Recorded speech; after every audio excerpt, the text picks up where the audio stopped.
Vamos a orar, ¿no? Ponemos de pie. Señor, te bendecimos, te agradecemos por este tiempo. Gracias por tu presencia, Señor, en cada corazón, en este lugar. Señor, oramos para que sea tu Espíritu Santo trayendo revelación, entendimiento, discernimiento de tu palabra. Señor, y trayendo, papá, eso que vos querés comunicarnos, que querés transmitirnos, Señor, para edificar nuestro espíritu. Ponemos este tiempo en tus manos, oramos para que sea tu gracia impartida a través de tu palabra. En el nombre de Jesús. Amén. Bueno, para los que no me conocen, soy Leo Gariglio, pastor de esta comunidad cristiana de la ciudad de Campana. Y en esta oportunidad me dieron solamente 5 minutos, así que bueno, vamos a tratar de cumplir la introducción. 40 minutos, Bocha. Mirá que me lo tomo literal.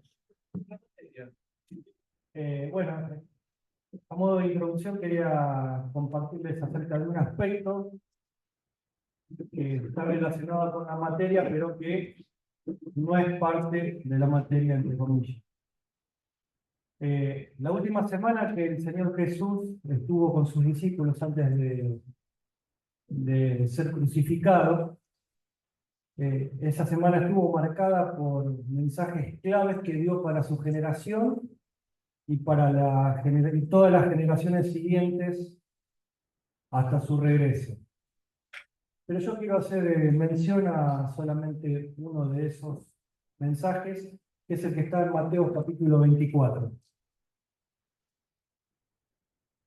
Cuando Jesús le responde a sus discípulos las preguntas que le habían hecho, cuando les dicen, ¿cuándo sucederían estas cosas y qué señales habría de su venida y del fin de los tiempos? En referencia claramente a los acontecimientos que se darían posteriores o mejor dicho, anteriores a su regreso triunfal. Y en Mateo capítulo 24, versículos 4 y 5, Jesús les responde a sus discípulos básicamente con dos afirmaciones. Dice que tenían que velar para que no sean engañados, porque muchos, recuerdan el texto, iban a venir haciéndose pasar por él para poder engañarlos. Y la otra afirmación que hace Jesús es que era necesario que todo eso aconteciera. Guerras, hablando de guerras, de pestes, hambres, terremotos, etc. Haciendo referencia directa y clara al tiempo que se llama el principio de dolores. Probablemente lo han escuchado, o hemos escuchado que muchos dicen, no, pero terremotos, guerra, etc. hubo desde siempre. Pero Pedro, el apóstol Pedro, nos deja en la segunda carta, capítulo 3, versículos 3 y 4, una aclaración cuando él anuncia, diciéndole a los discípulos que iba a haber burladores en los últimos tiempos que quisieran invalidar la promesa de Jesús. Este tiempo de principio de dolores comenzó hace más de 2000 años, en el nacimiento de nuestro Señor Jesús.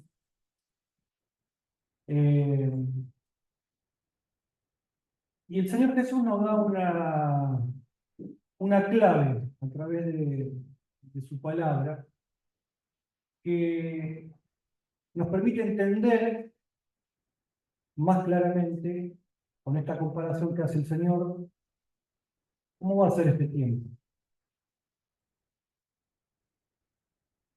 Esta clave el Señor se las dice de esta manera, comparando este tiempo, ese tiempo, con los dolores de parto de una mujer embarazada, los cuales iban a ir incrementando en intensidad y en frecuencia a medida de que el tiempo se acercase. Brevemente podemos ver que durante estos sucesos iban a crecer acontecimientos tales como los falsos cristos, las guerras, los conflictos étnicos, pestes, terremotos, conmoción, señales climáticas extremas, etc. Dando así lugar al incremento de dolores, a la falsa y al tiempo de falsa paz y de seguridad. El profeta Daniel en el capítulo 9, versículo 27 nos habla al respecto, donde él describe brevemente en ese versículo cómo va a ser este tiempo de 3 años y medio, donde se va a ver modificado, se va a ver alterado el mapa geopolítico global, el cual va a dar lugar al comienzo de ese gobierno mundial implementado por parte del anticristo con la alianza de esas 10 naciones que menciona el texto, dando lugar a esa sensación de falsa paz y de seguridad. El apóstol Pablo nos exhorta en 1 Tesalonicenses capítulo 5, versículos del 1 al 6, que en este tiempo tenemos que mantenernos más que nunca en luz, porque ese día no nos tiene que sorprender como va a sorprender el ladrón en la noche, sino que tenemos que esperar este tiempo velando como iglesia y siendo sobrios. Amén. Durante ese periodo de falsa paz y seguridad, la iglesia como nunca antes va a experimentar un tiempo de odio y de persecución y martirio como jamás se conoció o se ha visto hasta el momento. En ese tiempo de persecución que vamos a sufrir como iglesia, van a pasar básicamente dos cosas. Según lo que dice Mateo 24, versículos del 10 al 12. Muchos van a tropezar y su amor se les va a enfriar, y muchos van a perseverar hasta el fin. En este tiempo de contracciones finales, o la gran tribulación, está caracterizado su comienzo y está bien identificado en la palabra, que va a arrancar o va a comenzar con la abominación desoladora. Sabemos que es cuando el anticristo se dé a conocer abiertamente, revelando su verdadera naturaleza y el plan que va a llevar a cabo. Va a remover, ahí está, a cabo. En esa etapa es cuando empezamos a ver en el libro del Apocalipsis que Jesús empieza a desatar los sellos, empiezan a ser sonadas las trompetas y las 7 copas son derramadas.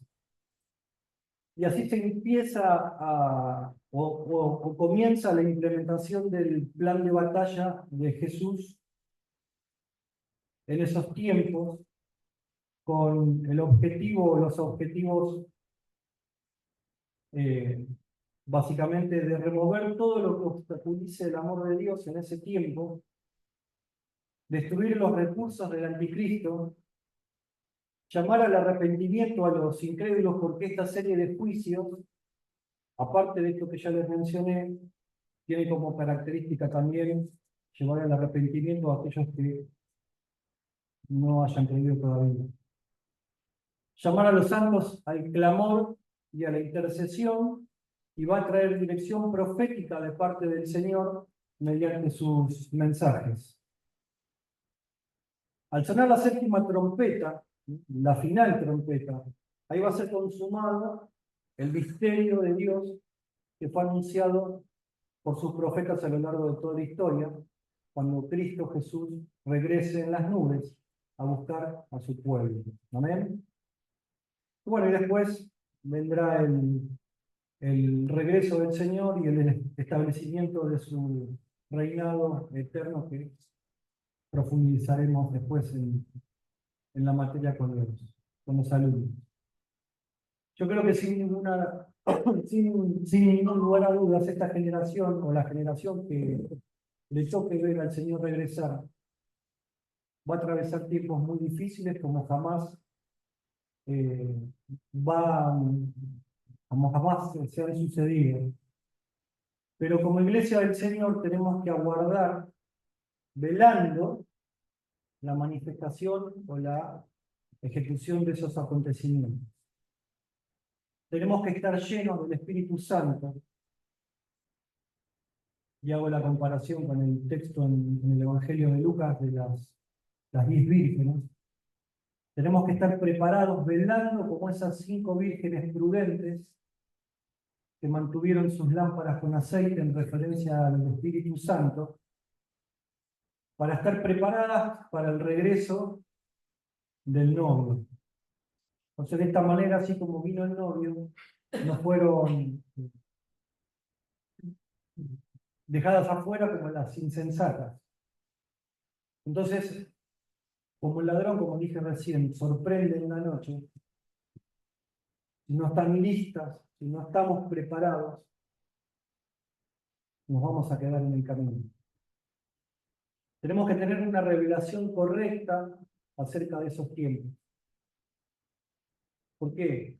Porque tenemos que tener espíritu de esperanza en los tiempos y acontecimientos que se van a suceder, y no un espíritu de temor. Durante mucho tiempo, y con muchas películas que se han filmado, etcétera, yo creo que se ha instaurado en la iglesia durante muchos años un espíritu de temor de estos acontecimientos, cuando tiene que ser todo lo contrario. Apocalipsis es el único libro de la Biblia que tiene 3 bienaventuranzas.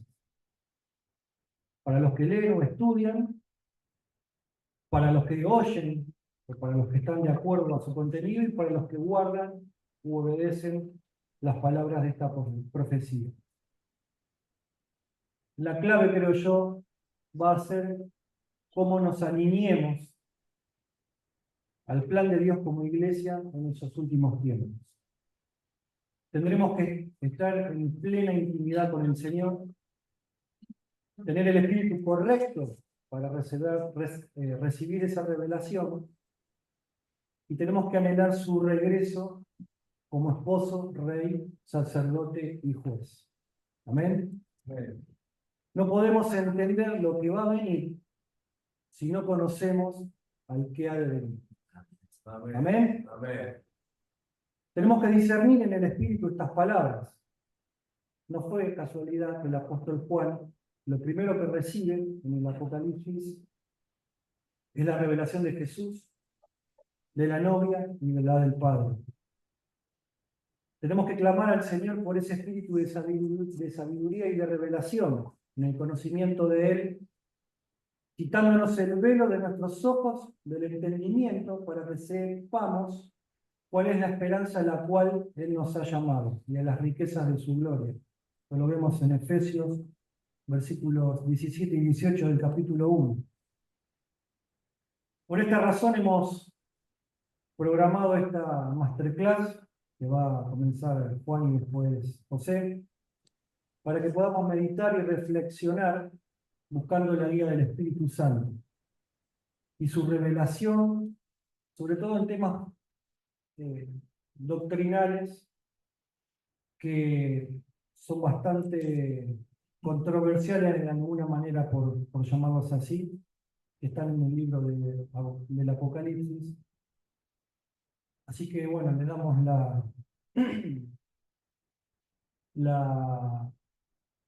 el comienzo a esta masterclass que nuestro pastor Juan Manuel va a comenzar. Bueno, muy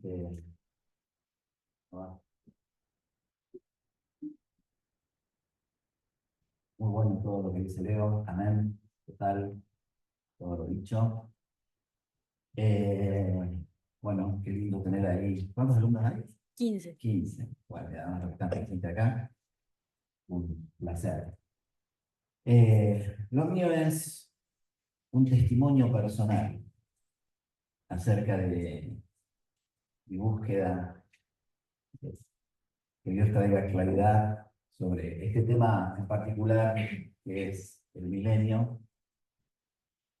Hay lugar a mucha controversia Por eso es que yo vengo muy sencillito nada más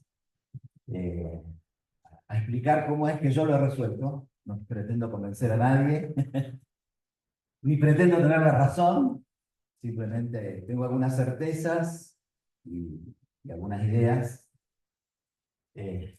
Fui premilenialista siempre, después dirigido por algunos de nuestros mayores que tenían una posición diferente, me fui en otra dirección.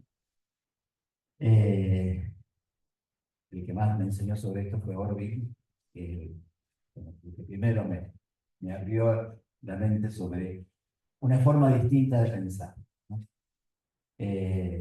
Así que bueno, simplemente mi pretensión es esa, abrirles la posibilidad de que hay otra forma de pensar de la que habitualmente se lee en todos lados.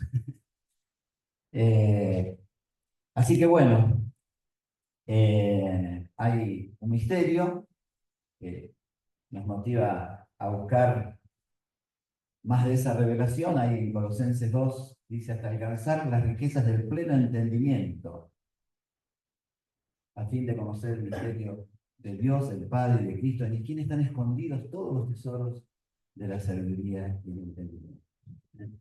Así que este es un tema, Jorge hablando de este tema dice, es un tema importante, pero no tiene que ver con lo moral, sino simplemente tiene que ver con diferentes formas de interpretar. Así que uno piense de una forma, otro piensa del otro, no nos hace pecaminosos, porque simplemente son diferentes formas de interpretar. Tengo grandes amigos que piensan diferente que yo en este sentido. Así que quiero hablar con sinceridad acerca de lo que yo pienso respecto de esto, ¿no? En principio, como les decía, mi pensamiento es postmilenialista, es decir, yo creo en un avance del reino de Dios hasta llegar a su plenitud, un gran avivamiento y la venida final de Cristo. Arrebatamiento, juicio, una sola. Es decir, el pensamiento postmilenialista no hace paréntesis. Es decir, no hay dos venidas, no hay dos resurrecciones, sino es lineal y es expansivo. Es decir, habla del crecimiento del reino hasta su plenitud, y un poco la gran contradicción es que no creemos en dos venidas, no creemos en dos resurrecciones, no creemos en dos o tres juicios, sino un solo juicio final y una sola venida. No soy amilenialista porque no me parece honesto agarrar un versículo que habla del milenio y decir que no existe simplemente porque es el único versículo de la Biblia que habla del milenio, Apocalipsis 22, decir que porque es el único versículo lo anulamos, es muy peligroso porque podríamos anular un montón de doctrinas que están basadas en un solo versículo, ¿no? Así que bueno, básicamente, como les decía, la parte más fuerte del postmilenialismo es justamente la comprensión del reino de Dios, ¿no? Un reino de Dios, un reinado de Dios que comienza desde que Cristo está sentado en el trono. El Padre lo sentó a la diestra, por encima de todo principado y potestad, y sometió todas las cosas a sus pies.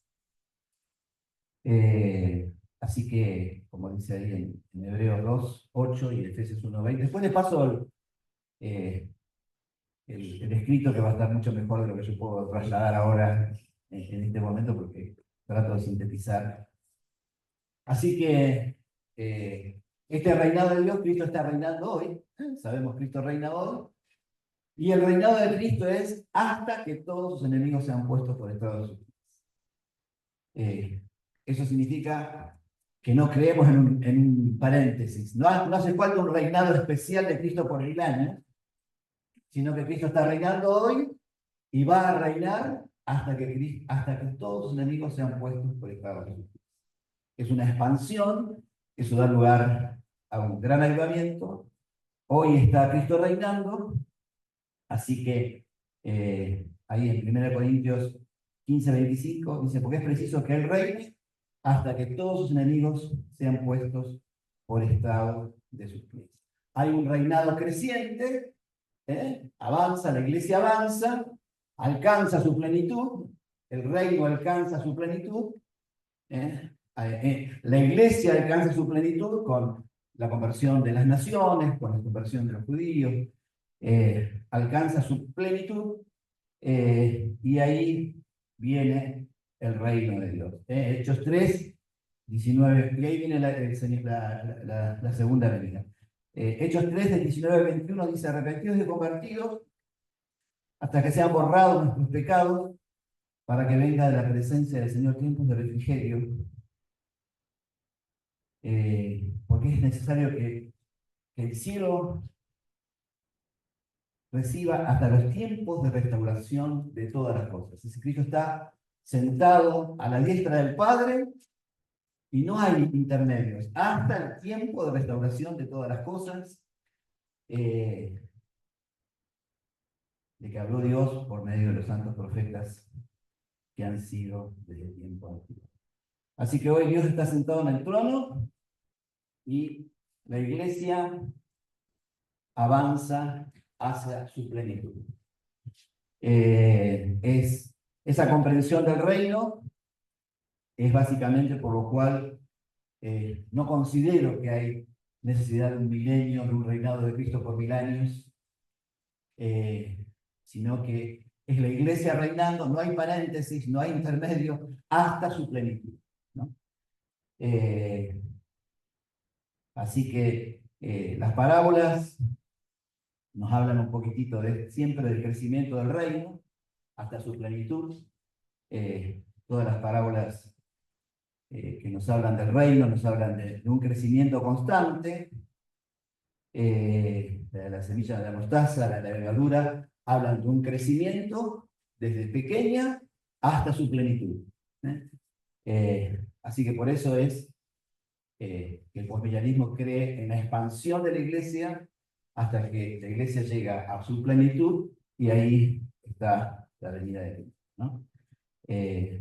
La parábola del trigo y la cizaña también nos habla de que el trigo y la cizaña crecen juntos, no hay una separación hasta el final. Al final, cuando Cristo viene, se separa el trigo y la cizaña, ¿no? Así que bueno, es una comprensión lineal, sin duplicación. Por eso es que básicamente el posmilenarismo cree en una sola venida de Cristo. Ahí en Hechos 3:21 dice, aquí en desierto es necesario que el cielo reciba hasta los tiempos de restauración de todas las cosas. Siéntate a mi diestra hasta que ponga a todos los enemigos por estrado de tus pies. Así que creemos o entiendo que hay una sola venida de Cristo final. No hay una venida antes del milenio y otra después del milenio, sino que hay una sola venida de Cristo en plenitud. Así que el Señor está retrasando, retarda su promesa, que algunos tienen por tardanza, porque es paciente para con nosotros, segunda Pedro 3:9, no queriendo que ninguno perezca, sino que todos procedan al arrepentimiento. Es decir, nosotros no estamos esperando a Él, en realidad Él no está esperando a nosotros. Él está esperando que la iglesia tome su posición de autoridad, avance, reina, hasta que las puertas del infierno no resistan el avance de la iglesia. Es la iglesia la que avanza, y las puertas del infierno las que no aguantan el avance de la iglesia. Así que el arrebatamiento, la resurrección y el juicio, todos estos acontecimientos ocurren en la venida del Señor. Será un solo evento, y el día es lo que en el Antiguo Testamento también se llama muchas veces el día del Señor. Ese acontecimiento final que tiene que ver.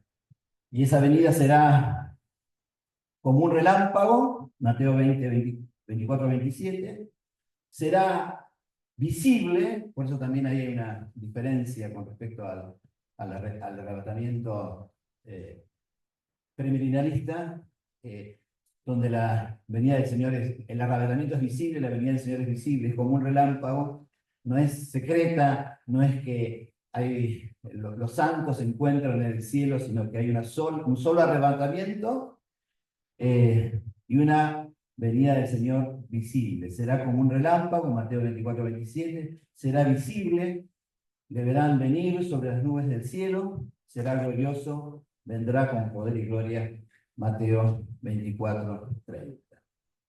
Y entonces vendrá el fin. 1 Corintios 15, 23 al 24. Luego al fin, cuando entregue el reino de Dios, el reino al Dios y Padre, cuando haya suprimido todo dominio, toda autoridad y toda potestad. Entonces vendrá el fin, cuando llegue a su plenitud el reino, cuando alcance la plenitud de los gentiles, la plenitud de las naciones, su conversión, entonces Cristo entregará el reino al Padre cuando haya suprimido todo dominio y toda autoridad. Bueno, decíamos esto de que creo un arrebatamiento, pero un arrebatamiento visible. Ahí en 1 Tesalonicenses 4, del 15 al 17, el Señor mismo con voz de mando, con voz de arcángel y con trompeta de Dios descenderá del cielo, y los muertos con Cristo resucitarán primero, luego nosotros, los que vivimos, los que hayamos quedado, seremos arrebatados. Así que hablamos de un gran evento final, una vez que la iglesia haya alcanzado su plenitud, una vez que el reino de Dios haya alcanzado su plenitud, viene el día del Señor. Este pasaje nos habla justamente de ese acontecimiento final y definitivo que encontramos en las Escrituras.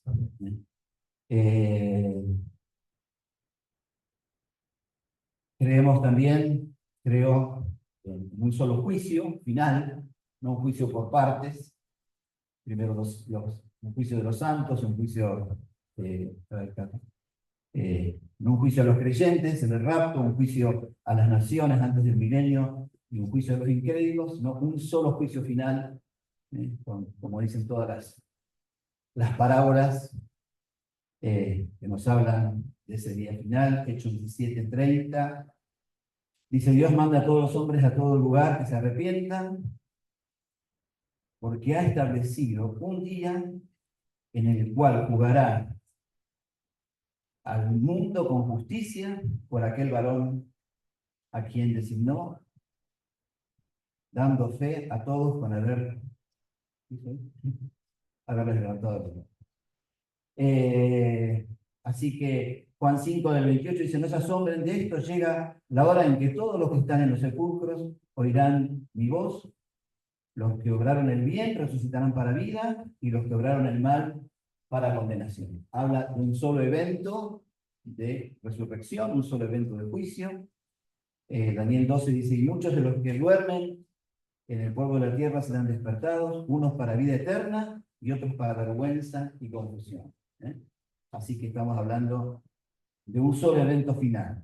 Segunda Tesalonicenses 1 dice: porque es justo delante de Dios pagar con tribulación a los que os atribulan, y a vosotros que sois atribulados, dar reposo con nosotros cuando se manifieste el Señor Jesús desde el cielo con los ángeles de su poder para dar retribución a los que no conocieron a Dios ni obedecen el Evangelio. Bueno, y venga en aquel día tiempos de refrigerio. Así que bueno, esto es un poquitito el pensamiento del postmilenialismo. Entonces, ¿qué es el milenio para el postmilenialismo, no? Estoy avanzando, ¿no?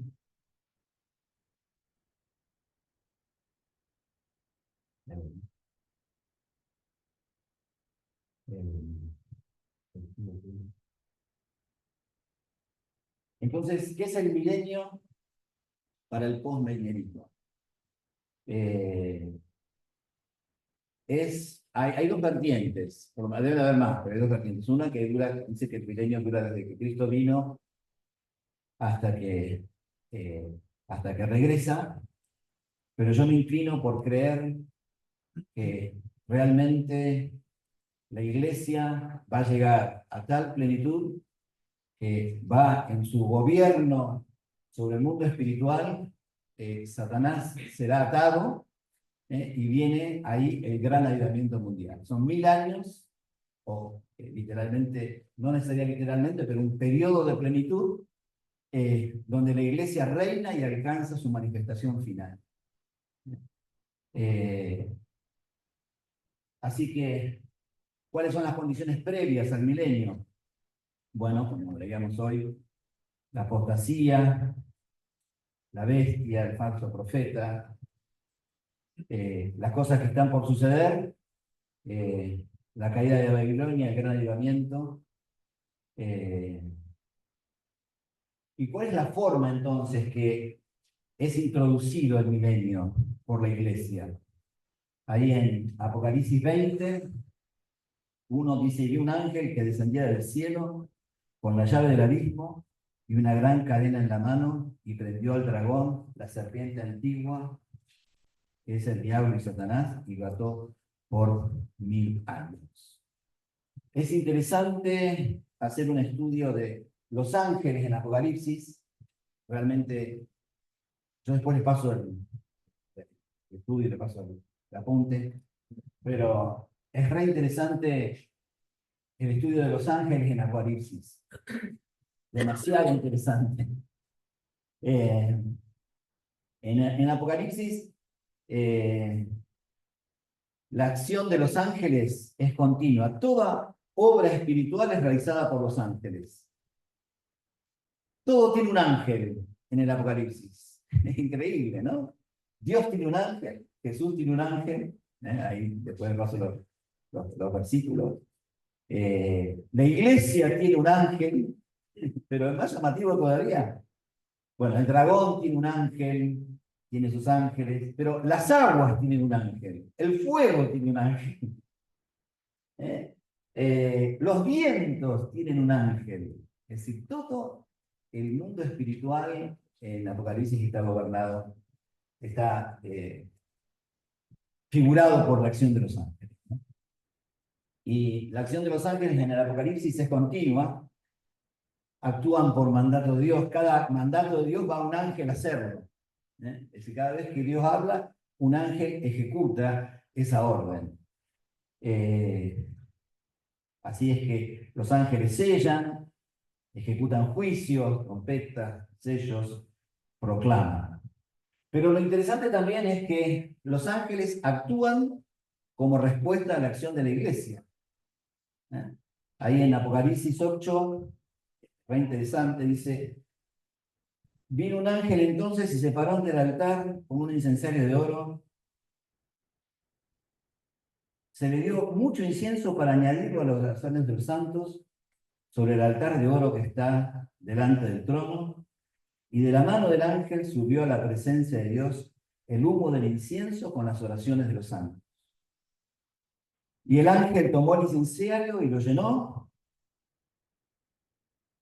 del fuego del altar y lo arrojó sobre la tierra, y hubo truenos, voces, relámpagos y terremotos. Si la iglesia ora, levanta oración, los ángeles reciben las oraciones de la iglesia, le añaden incienso, suben, y los ángeles producen la respuesta del cielo sobre la tierra, enviando operaciones espirituales, que acá están descritas como voces, relámpagos y terremotos, pero son operaciones que no se pueden describir naturalmente, por eso tienen que usar herramientas, pero es la respuesta de las oraciones de los ángeles volviendo sobre la tierra, sobre la acción de la iglesia. Así que entiendo que la iglesia también produce ese efecto al gobernar, dice Apocalipsis 12:11, y ellos, la iglesia, le han vencido a Satanás. Es decir, es la iglesia la que vence a Satanás. Es la iglesia la que ata a Satanás. Crece en autoridad, en poder, en señorío, reina sobre la tierra, la iglesia, y dice, y ellos, la iglesia, han vencido a Satanás por medio de la sangre del Cordero, de la palabra del testimonio, y menospreciaron su vida hasta la muerte. Así que es la iglesia la que se levanta con autoridad, toma gobierno sobre el mundo espiritual, por eso ya Jesús mismo dijo, las puertas del infierno no van a prevalecer, es la iglesia avanzando, y es la que produce ese gran avivamiento final de los últimos tiempos. Esto, bueno, es un poco el pensamiento postmilenarista, en el milenio en sí. Bueno, la iglesia no es que va a ejercer un gobierno civil, es decir, no es que va, por algunos, hay corrientes postmilenaristas como el dominianismo que hablan de la importancia de que la iglesia va a gobernar sobre la tierra. Sí, la escritura nos habla de naciones salvas, naciones que van a aceptar el gobierno de Dios.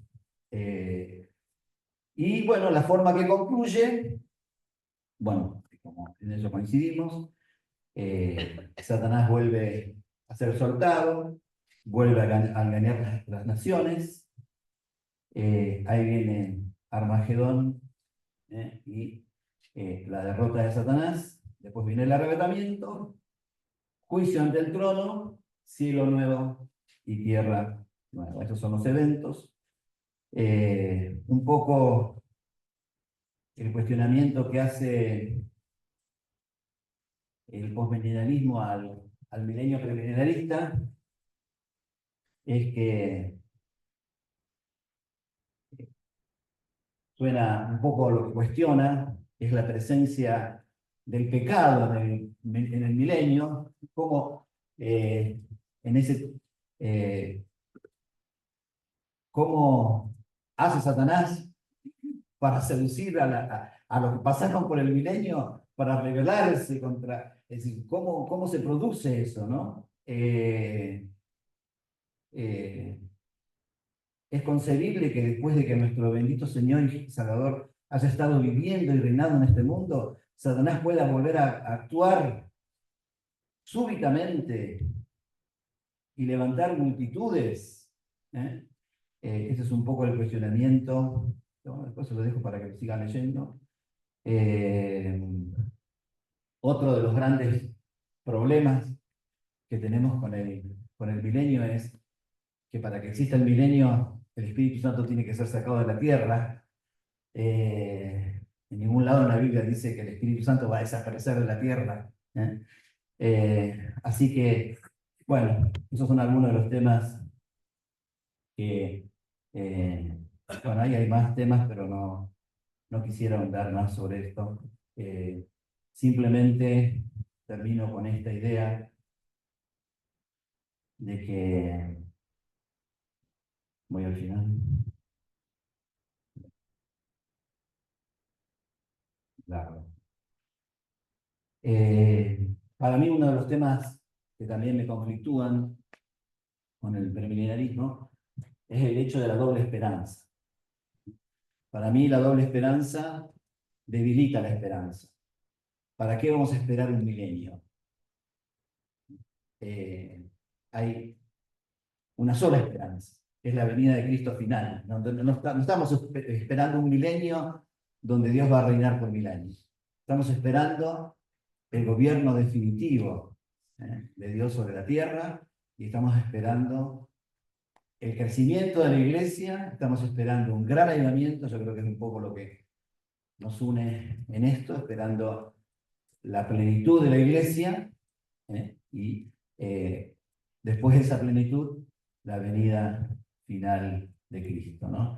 Creo que esto es un poco y el otro elemento es el tema de la misión, ¿no? Si estamos esperando ser ascendidos a un milenio, donde vamos a reinar por 1000 años, muchas veces eso fomenta una actitud quieta de espera. En cambio, el postmilenialismo, que es el que porque el postmilenialismo fue muy efectivo en las misiones, casi todas las misiones que se hicieron en el siglo XVIII y XIX fueron basadas en el postmilenialismo. Todos estos grandes postmilenialistas, ahora está un poco de vuelta el postmilenialismo, pero estuvo muy de boga en ese entonces, porque el gran desafío que deja el postmilenialismo es la misión, la gran conquista, trabajar por una iglesia gloriosa, trabajar por la plenitud del reino, y trabajar por la consumación de las cosas, cuando todos los enemigos del Señor se han puesto por el estrado de sus pies. Así que hay un final donde el reino de Dios alcanza su plenitud, las puertas del infierno no prevalecen, y todos los enemigos son puestos por el estrado de sus pies, y el último es la muerte. ¿Amén? Amén. ¿Bocha? Dale, te esperamos. Bueno, les paso el apunte. ¿Qué tal? ¿Qué tal? ¿Llegaron? Bueno, buenas. Vos dijiste que era una experiencia, un testimonio. ¿En qué momento fue ese?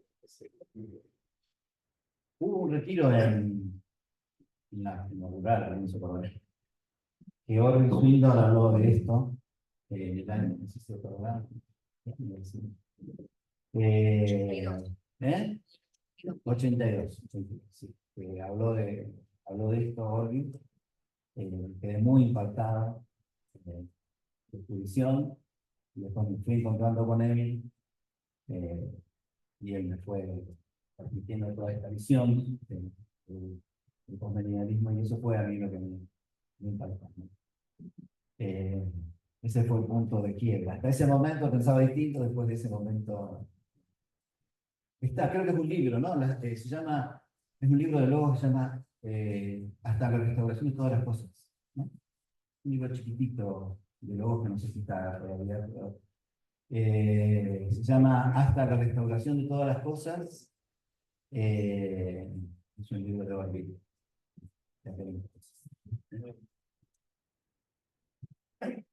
¿Alguna aclaración?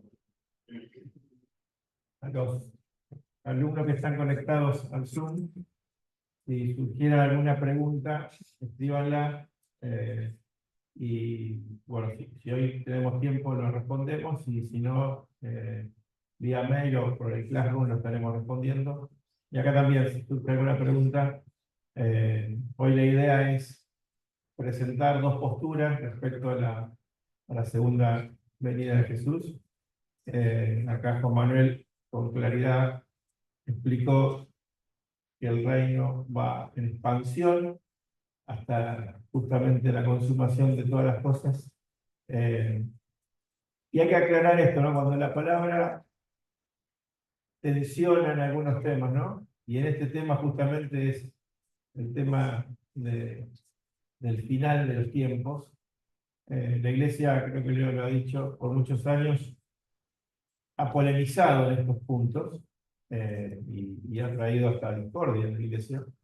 Creemos que este es un tiempo distinto donde el Señor está trayendo revelación sobre este tema y necesitamos seguir buscando. Por eso, un poco el objetivo de hoy es presentar estas dos posturas y así como Juan Manuel tuvo una revelación del Señor, que cada uno de nosotros podamos tener una revelación del Señor, porque en definitiva la obra final está en las manos de Él. Entonces, nosotros somos su iglesia y sí tenemos que estar preparados con nuestras lámparas encendidas, esperando que todo esto suceda y llenos del Señor y llenos del Espíritu. Amén. Así que, muchas gracias.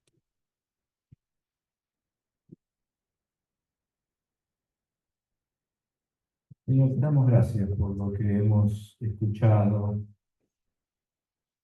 Gracias por el tiempo, la dedicación del pastor Rodrigo Leo para enseñar esta materia tan hermosa y a la vez intrincada en algunas situaciones, Señor. Explicar algunas cosas que a simple vista a veces no se entienden. Gracias por Leo. Leo, gracias también por Juan Manuel, por su excelente presentación en esta noche. Y Señor, te rogamos que tú nos sigas hablando. Ya nos estás hablando, nos hablaste desde que llegamos, nos hablaste con la meditación de Leo, con la meditación de Juan, y te pido que me des gracias para compartir lo que entiendo que me han pedido, Padre, en el nombre de Jesús. Amén.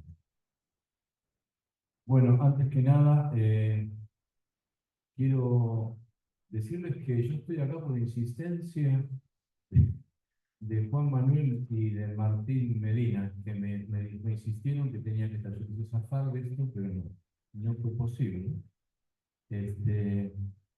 Así que bueno, acá estoy. Los temas escatológicos son muy difíciles.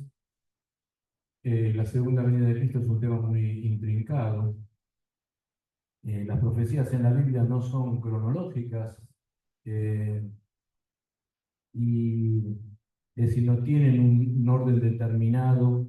Y en el libro de Apocalipsis especialmente hay mucho simbolismo, pero en Apocalipsis 1:3 dice, promete, bienaventurado que lee y guarda la profecía. Así que hay que leer Apocalipsis, hay que estudiar Apocalipsis sin descuidar las disciplinas espirituales y sin descuidar tampoco a los discípulos y los demás temas y las demás doctrinas que entendimos que son como base para edificar el cuerpo de Cristo.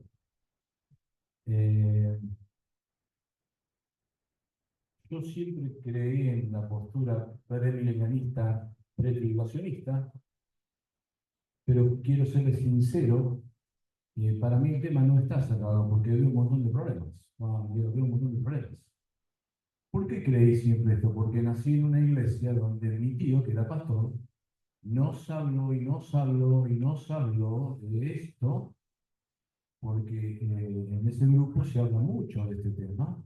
Entonces quedó eso muy fijado. Entonces, pensar en un amilenialismo o en un postmilenialismo para nosotros es una locura.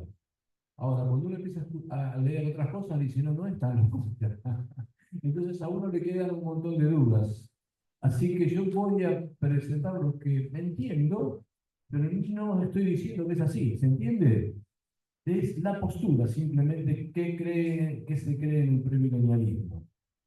Una forma de abordar el tema, me parece que es importante dar el orden de los sucesos de cómo ve un premilenialista la situación. Reitero, no sé si es así, es una postura simplemente.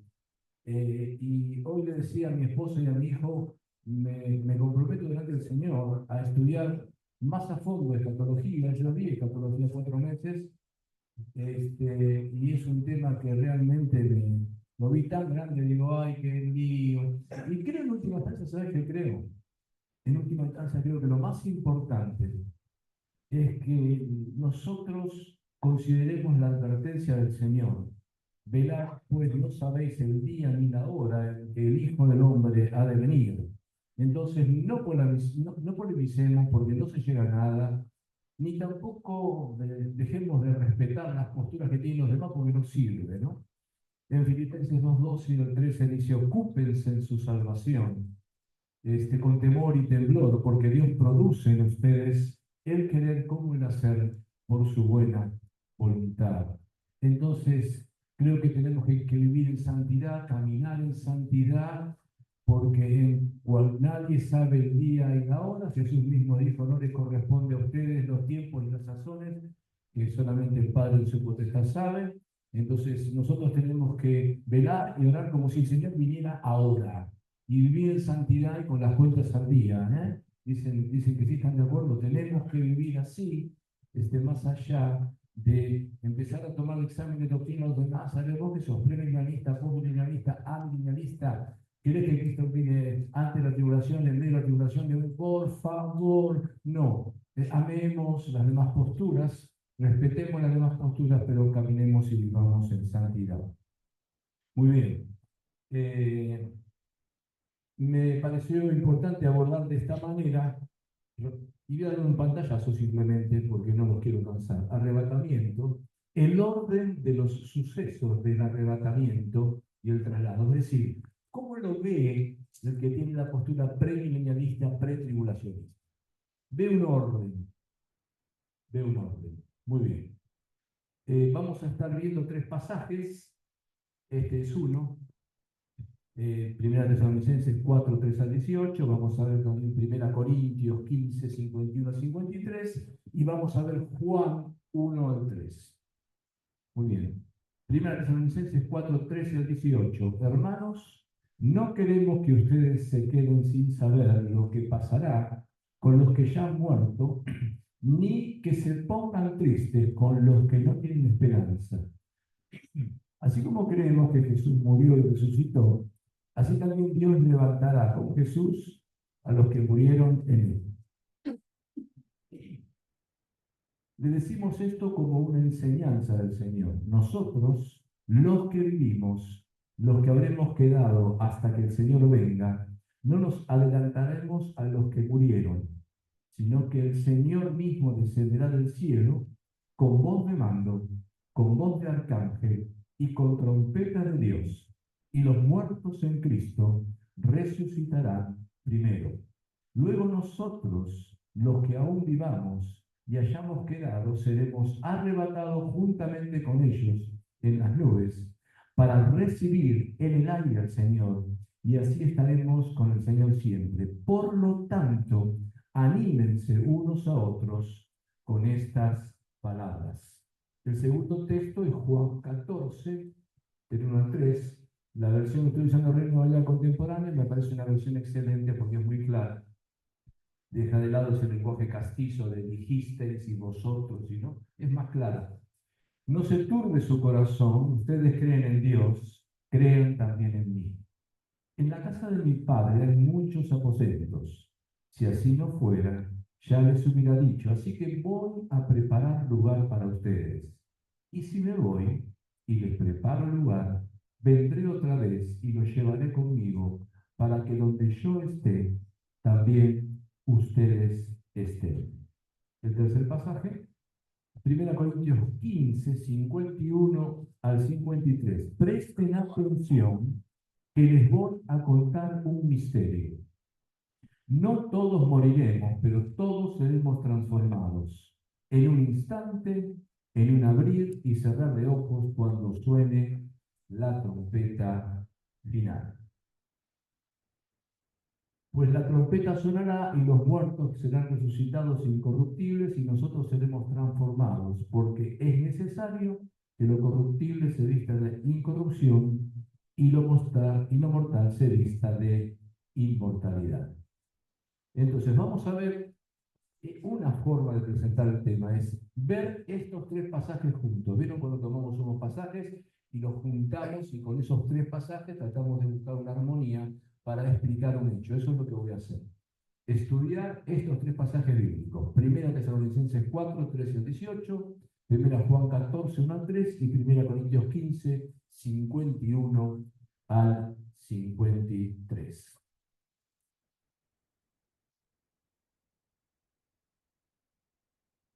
Muy bien. Número 1. El orden de los sucesos. Número 1. Primero, el descenso del Señor de la casa de su Padre, donde está preparando un lugar para nosotros. Eso es lo primero. Un premilenialista ve esto primero, que va a haber un descenso y que ese descenso está expresado por Jesucristo en Juan 14, del 1 al 3. No se turbe su corazón, ustedes creen en Dios, crean también en mí. En la casa de mi Padre hay muchos aposentos. Si así no fuera, ya les hubiera dicho, así que voy a preparar lugar para ustedes. Y si me voy y les preparo lugar, vendré otra vez y los llevaré conmigo para que donde yo esté, también ustedes estén. Este es el primer punto en el orden de los sucesos. El segundo punto es el siguiente. Está basado en este texto, sino que el mismo Señor mismo descenderá del cielo, desde el punto 1, con voz de mando, con voz de arcángel y con trompeta de Dios, y los muertos en Cristo resucitarán primero. El primer punto es el descenso. El descenso del Señor está basado en 1 Tesalonicenses 4:16. El segundo punto, Jesús vendrá de nuevo para recibirnos a nosotros y llevarnos con él. Juan 14:3.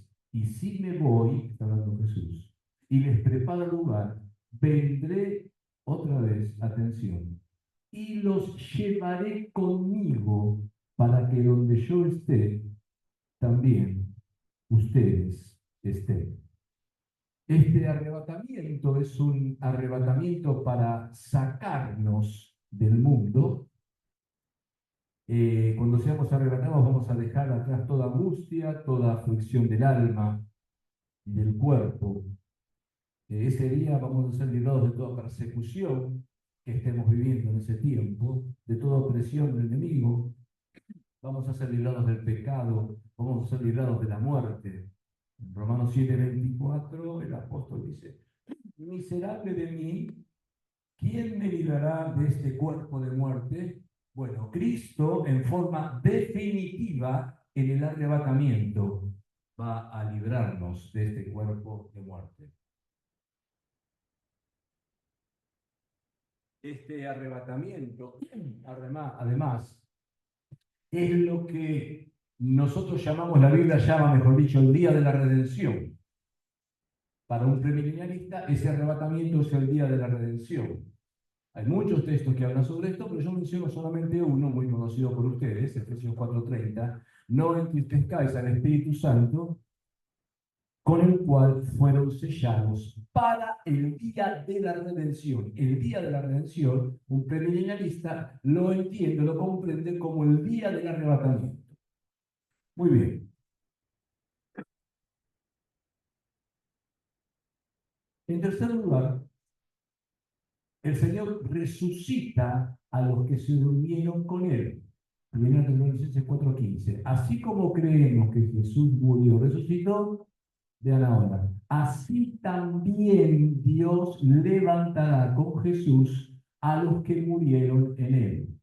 Les decimos esto como una enseñanza del Señor. Nosotros, los que vivimos, lo que habremos quedado hasta que el Señor venga, no nos adelantaremos a los que murieron. Nosotros mismos, los que nos hemos quedado. Es decir, los creyentes fallecidos a quienes no vamos a preceder. Es decir, nosotros no vamos a ir adelante de ellos, ¿cierto? En cuarto lugar, el Señor grita mientras desciende. Todo esto acontece en un abrir y cerrar de ojos. De Tesalonicenses 4:16, sino que el Señor mismo descenderá del cielo con voz de mando. Está utilizando acá Pablo términos militares, con voz de mando, como ese el general que levanta la voz y da una orden. Los términos que utiliza en este texto son términos militares. Con trompeta es también un término militar. Con voz de mando, con voz de arcángel y con trompeta de Dios, los muertos en Cristo resucitarán primero. Y esto acontece en un abrir y cerrar de ojos. Dice en 1 Corintios 15:52, en un instante, en un abrir y cerrar de ojos, cuando suene la trompeta final, pues la trompeta sonará y los muertos serán resucitados, incorruptibles, y nosotros seremos transformados. Cuando dicen un abrir y cerrar de ojos es como un centelleo, es algo rapidísimo, ¿no? Más veloz de lo que un ojo puede percibir, va a ocurrir esto. Y acá quiero aclarar algo que me parece fundamental.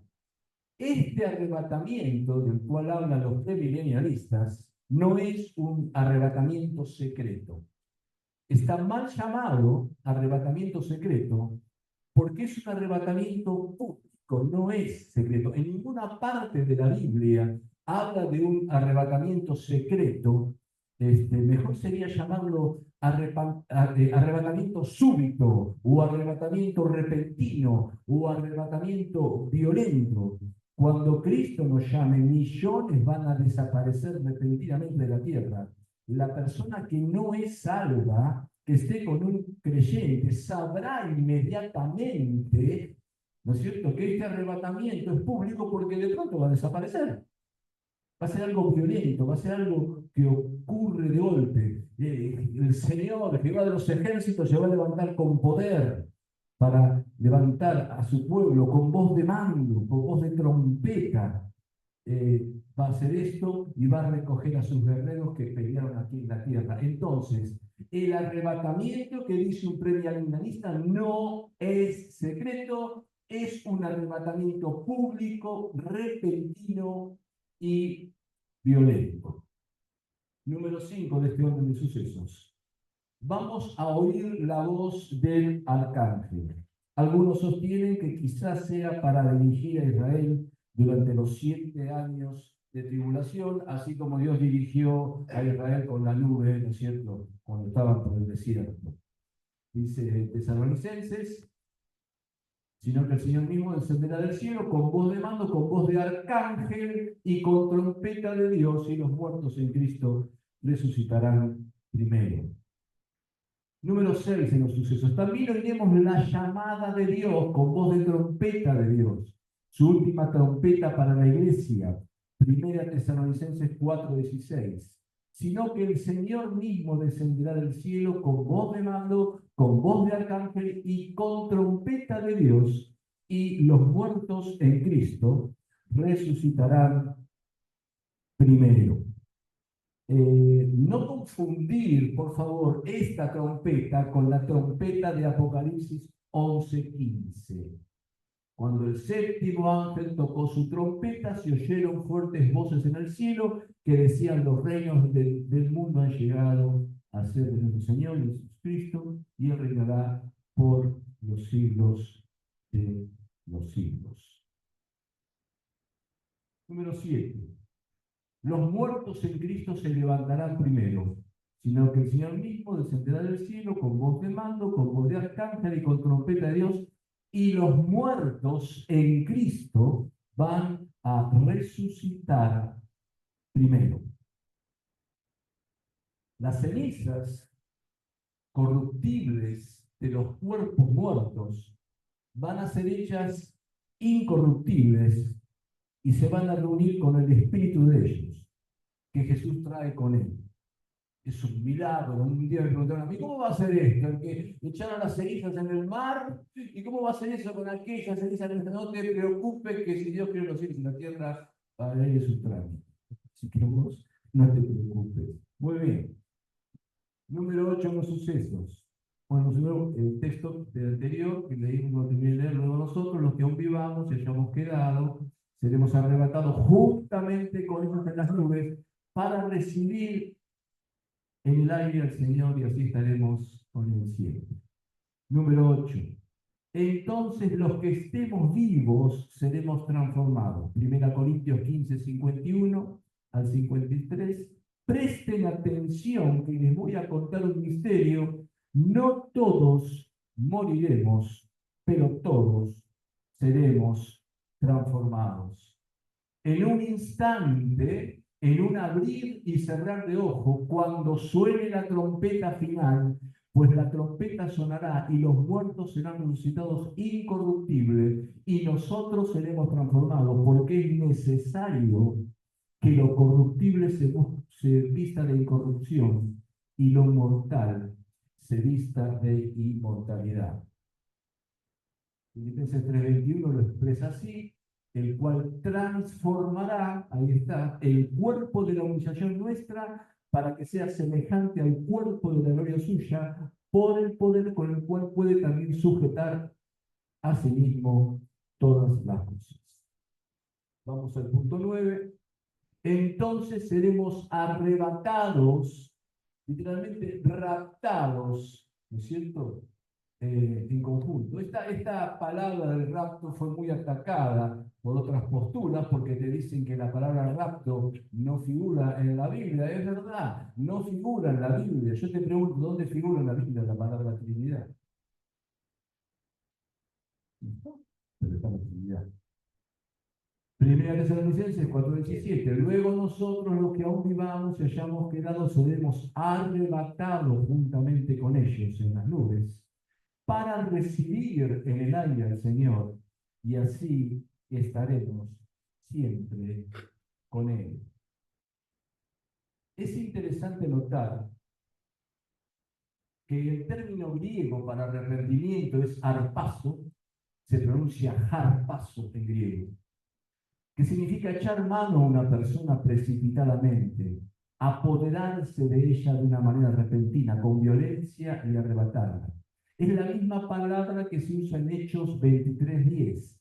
Y habiendo grande disensión, el tribuno, teniendo temor de que Pablo fuese despedazado por ellos, mandó que bajasen soldados y le arrebatasen de medio de ellos y le llevasen a la fortaleza.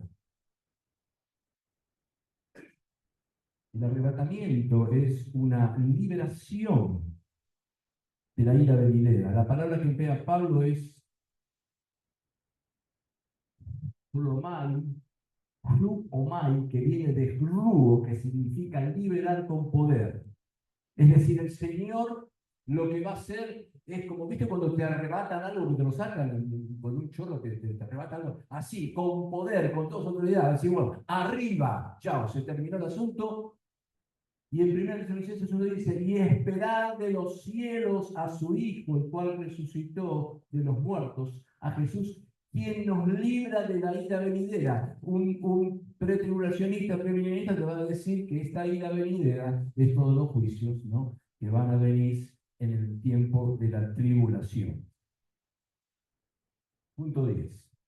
Dice que vamos a ser arrebatados con ellos en las nubes. 1 Tesalonicenses 4:17. Luego nosotros, los que aún vivamos y hayamos quedado, seremos arrebatados juntamente con ellos en las nubes para recibir en el aire al Señor, y así estaremos siempre con Él.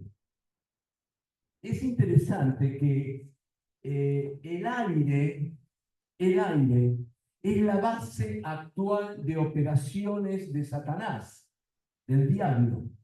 Él es el príncipe de la potestad del aire. Bueno, en el aire, ahí mismo, delante de principados y delante de potestades, el Señor arrebata a la iglesia y los demonios lo van a ver y van a quedar espantados porque saben que poco tiempo les queda. En ese mismo lugar, en ese mismo espacio, si es que se puede llamar espacio, en esa base actual de operaciones del diablo, ahí mismo, en ese lugar, va a ser arrebatada la iglesia. Número 11. Para encontrarse al Señor en el aire, fíjense que siempre estamos con el texto de Tesalonicenses. Luego nosotros, los que aún vivamos y hayamos quedado, seremos arrebatados juntamente con ellos en las nubes para recibir al Señor en el aire, y allí estaremos siempre con el Señor. El aire es la base actual de las operaciones del diablo, donde el Señor se va a reunir con nosotros. Efesios 2:2. en los cuales anduvisteis en otro tiempo, siguiendo la corriente de este mundo, conforme al príncipe de la potestad del aire, el espíritu, que ahora opera en los hijos de desobediencia. Número 12. Para recibirlos y llevarlos conmigo. El premilenialista te va a decir que el Señor nos toma y nos lleva con él. Y usa Juan 14:3. Y si me voy y les preparo lugar, vendré otra vez y los llevaré conmigo para que donde yo esté, también ustedes estén. Él nos viene a buscar para llevarnos con él. Interesante, ¿no? La postura. No digo que sea la postura, pero simplemente los textos como lo explican. Número 13.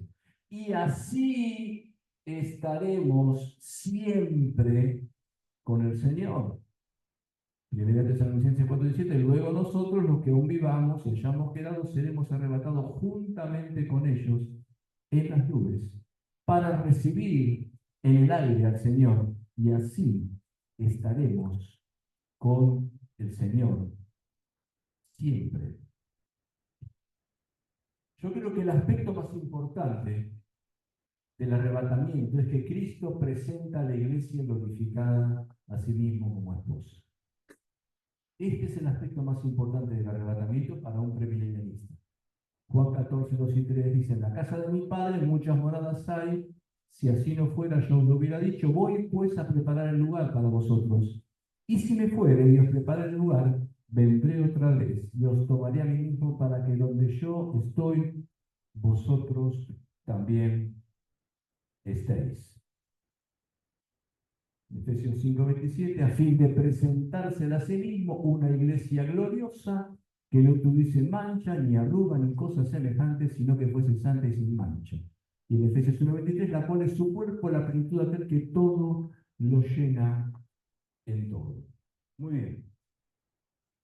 Para terminar, algunos sucesos adicionales de lo que cree un premilenialista. El tribunal de Cristo. 2 Corintios 5:10. Porque es necesario que todos nosotros comparezcamos ante el tribunal de Cristo para que cada uno reciba según lo bueno o lo malo que haya hecho mientras estaba en el cuerpo. El Señor va a juzgar todas las cosas.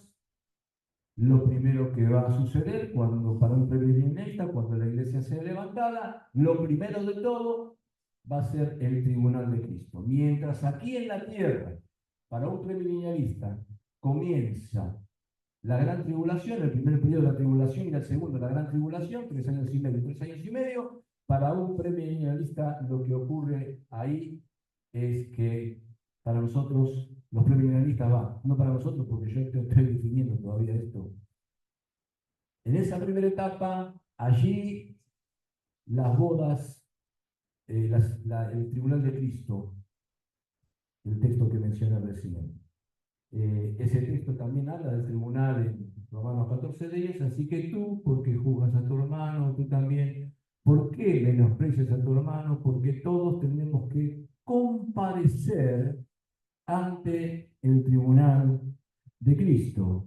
Y más detalladamente habla del tribunal de Cristo en 1 Corintios 3:11-15, porque nadie puede poner otro fundamento que el que está puesto, el cual es Jesucristo, y si alguno edifica sobre este fundamento, y pone oro, plata, piedras preciosas, madera, heno u hojarasca, su obra podrá verse claramente el día, la pondrá al descubierto, y la obra de cada uno, sea la que sea, será revelada y probada por el fuego. Y la obra de cada uno, sea la que sea, será revelada y probada por el fuego. Si lo que alguno sobreedificó permanece, ese recibirá su recompensa. Y si lo que alguno sobreedificó se quema, ese sufrirá una pérdida, si bien él mismo se salvará, aunque como quien escapa del fuego. Se dice que este juicio va a ser en la casa del Padre, en los cielos. Así piensa un pretribulacionista. Este tribunal, algo que es importante de este tribunal, es que este tribunal, este juicio de Cristo sobre nosotros, en este juicio no está en juego la salvación, porque ya somos el Señor. Lo que está en juego es la recompensa. Al tribunal de Cristo no van a ir los que no creen en el Señor. Para un premilenialista, el tribunal de Cristo van a ir, los inconversos van a ir al juicio final, los que no creen. La Biblia habla de un tribunal de Cristo, habla de un juicio final. Algunos creen que es toda la misma cosa, como expresó Juan, otros creen que hay cosas diferentes.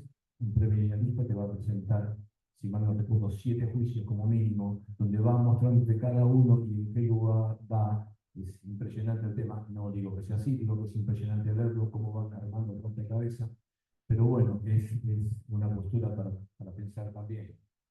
¿Qué más? Recuerden que en el tribunal de Cristo no está en juego la salvación, está en juego la recompensa. La recompensa. La recompensa. La recompensa por tu esfuerzo, tu dedicación, tu ánimo. Hay recompensa por tus lágrimas, hay recompensa por todo el precio que has pagado y estamos pagando hasta hoy. Número 15, y el último punto, el banquete de la boda del Cordero. Después del tribunal de Cristo viene el banquete de bodas del Cordero, la gran cena. Apocalipsis 19, 7 al 9, regocijémonos y alegrémonos y démosle gloria. Ha llegado el momento de las bodas del Cordero. Ya su esposa se ha preparado y se le ha concedido vestirse de lino fino, limpio y resplandeciente. Qué maravilla. Qué maravilla lo que Dios está haciendo, ¿no? Qué maravilla cómo Dios nos va llevando, cómo Dios va preparando juntos.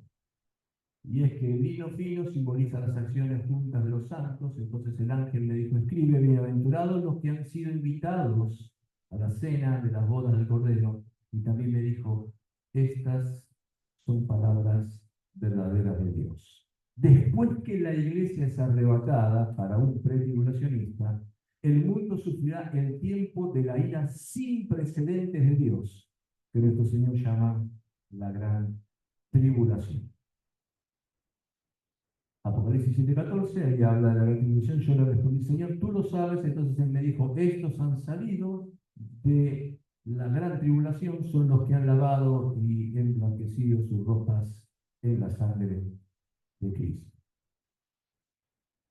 Después de la gran tribulación, en cuanto al periodo de la gran tribulación, hay 2 etapas. La primera etapa, que son los juicios de los sellos y de las trompetas, y la segunda etapa, que son los juicios de las copas. Luego viene lo que se llama la segunda venida de Cristo. Es decir, para un premilenialista, el arrebatamiento no es la segunda venida de Cristo. En el arrebatamiento, un pretribulacionista te va a decir así: en el arrebatamiento, Cristo viene por su iglesia, en el arrebatamiento viene por su iglesia y se la lleva. En la segunda venida de Cristo, que es esto, Cristo viene con su iglesia a reinar. Ellos distinguen esta palabrita, por y con. Y después viene el milenio y todo lo demás. Oramos. Señor, gracias. Señor, a decir verdad nos humillamos delante de ti. Hay un montón de dudas, un montón de cosas que no entendemos. Queremos humillarnos. Humillarnos. Señor, yo presenté simplemente lo que me pidieron. Tú sabes que estoy en un proceso estudiando otra vez todo el proceso así, veo algunas cosas que no me cierran. Pero aquí estamos, Señor. Queremos lo más importante, como hablábamos al principio, vivir en santidad. Las cuentas al día contigo. Buscar tu rostro. Seguir predicando. Seguir edificando el cuerpo de Cristo. Líbranos de polemizar. Líbranos de dividir la iglesia por estas cosas. Queremos centrarnos en ti. Queremos centrarnos en hacer discípulos.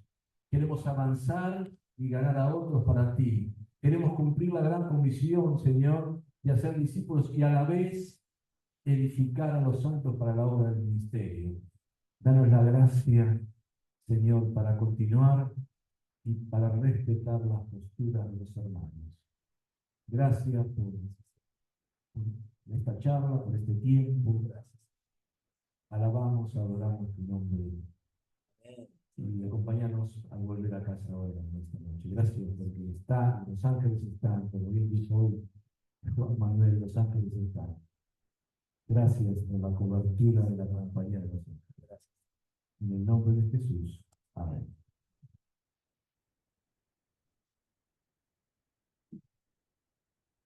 Muy bien, gracias. Muchas gracias, Juan. Gracias, Leo. Hay algunas preguntas que vamos a responder. Hay dos preguntas nomás. No sé si entró alguna otra. Pero acá después, acá para tomar un cafecito si quieren. Juanma quedó y Bocha también. Aquellos que quieran hacer alguna pregunta acá, la responderán en vivo y en directo. Mandar los materiales. Y el material se lo vamos a mandar, sí, lo vamos a subir al Classroom de la materia, pero también lo vamos a mandar, por favor, los que están conectados, déjennos, escríbanos ahí sus mails, así se los mandamos por mail, junto con el material, también las respuestas a las preguntas. Pero bueno, creo que es enriquecedor y creo que lo más importante es que esto tiene que encender algo en nosotros a una mayor búsqueda, ¿sí? A una un mayor deseo de revelación. Dios se ha revelado progresivamente al hombre y lo seguirá haciendo, aún falta, aún falta. Y en eso estamos y la iglesia es parte del plan final de Dios. Dios ha hecho todas las cosas, no va a errarle en el final de los tiempos y esa es nuestra confianza. Amén. Amén. Así que bueno. Un pequeño testimonio. Que estas cosas no nos dividen, porque Bocha es uno de los mejores amigos.